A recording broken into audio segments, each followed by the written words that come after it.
Welcome back to my channel. आज हम पढ़ेंगे heat capacity of gases.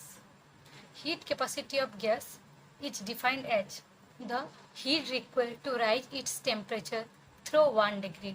1 degree temperature बढ़ाने के लिए जितना हीट रिक्वायर होगा उसे हम हीट कैपेसिटी ऑफ गैस कहेंगे।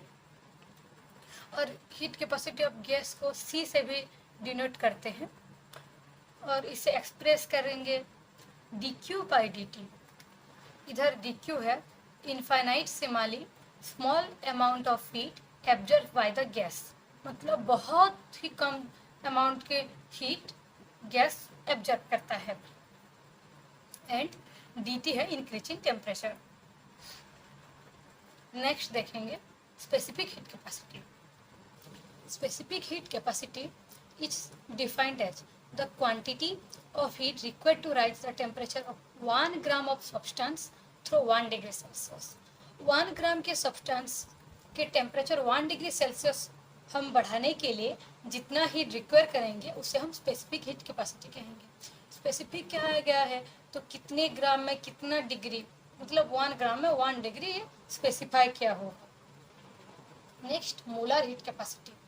Molar heat capacity is defined as amount of heat required to rise the temperature of 1 mole of the substance through 1 degree Celsius।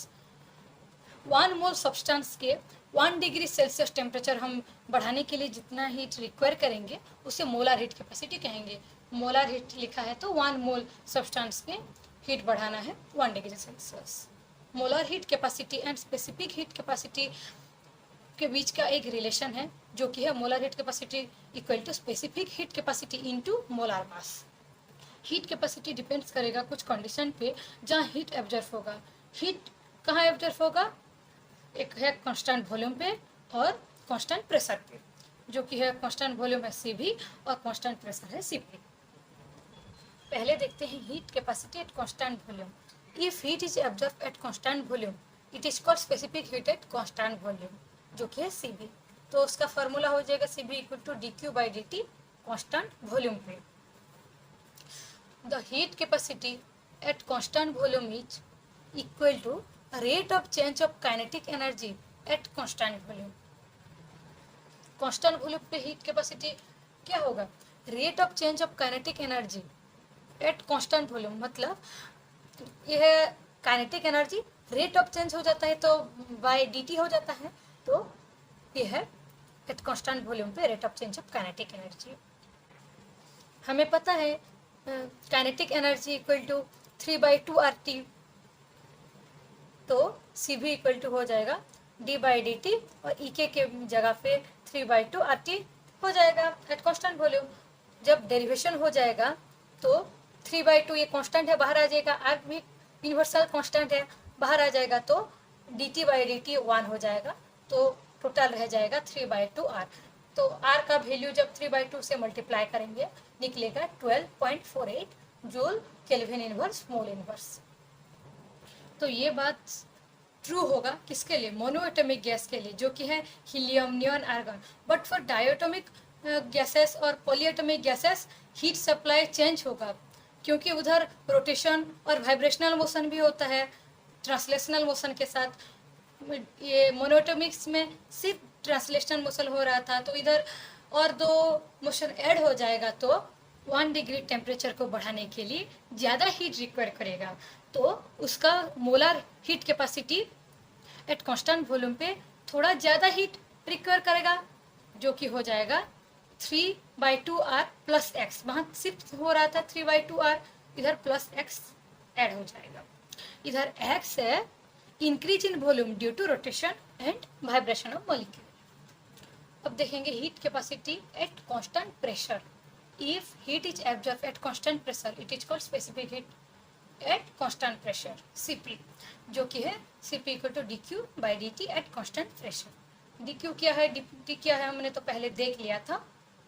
Solid में और लिक्विड में जब हम 1 डिग्री सेल्सियस हीट करेंगे तो ये बहुत ही कम एक्सपेंशन करेगा और इसलिए वहाँ Cp और Cv ऑलमोस्ट इक्वल होगा।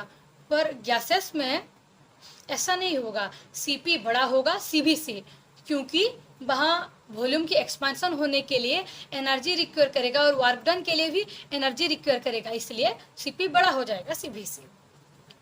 तो जो वहाँ जो डिफरेंस होगा Cp और Cv में, और molar heat capacity at constant pressure and molar heat capacity at constant volume पे जो डिफरेंस होगा वो होगा R। नेक्स्ट देखते हैं, तो उसे हम जब मैथमेटिकली लिखेंगे तो Cp minus Cv equal to R हो जाएगा। तो Cp इक्वल टू क्या आ जाएगा, R प्लस Cv।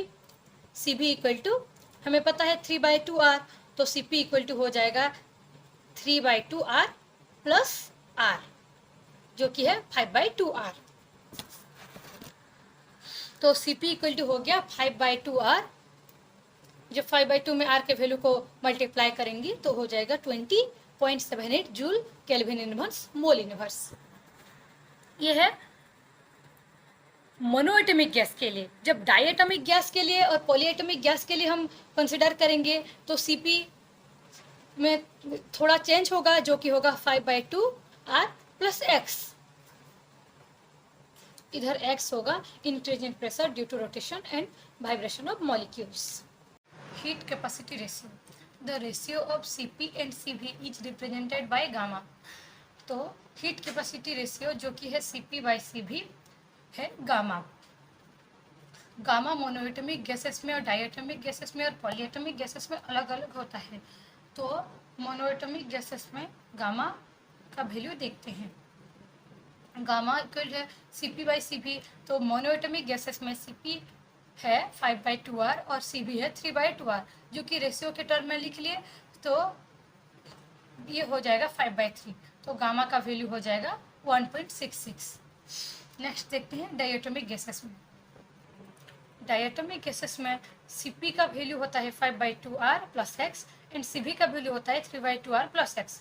तो डाइएटॉमिक मॉलिक्यूल्स में X इक्वल होता है R से, तो इधर गामा हो जाएगा Cp/Cv, जो कि होगा 5/2R plus R/3/2R plus R। तो ये होगा 5R plus 2R bye 3R plus 2R। तो इधर गामा इक्वल होगा 7/5 से, तो gamma value equal to 1.4। Next देखते हैं ट्राइएटॉमिक गैसेस में। ट्राइएटॉमिक गैसेस में Cp इक्वल होता है 5/2R plus X and Cv equal होता है 3/2R प्लस X से। तो ट्राइएटॉमिक गैसेस में X इक्वल होता है 3/2R से। तो गामा इक्वल टू Cp/Cv, जो कि रेशियो के टर्म में लिखेंगे तो 5/2R plus 3/2R bye 3/2R plus 3/2R। तो गामा इधर हो जाएगा 4/3, जो कि है 1.33। तो हम ऐसे भी कह सकते हैं कि गामा डिक्रीज करता जाएगा जब मोर एटम्स ऐड होते जाएंगे और एटम मोर कॉम्प्लेक्स होता जाएगा। Thank you.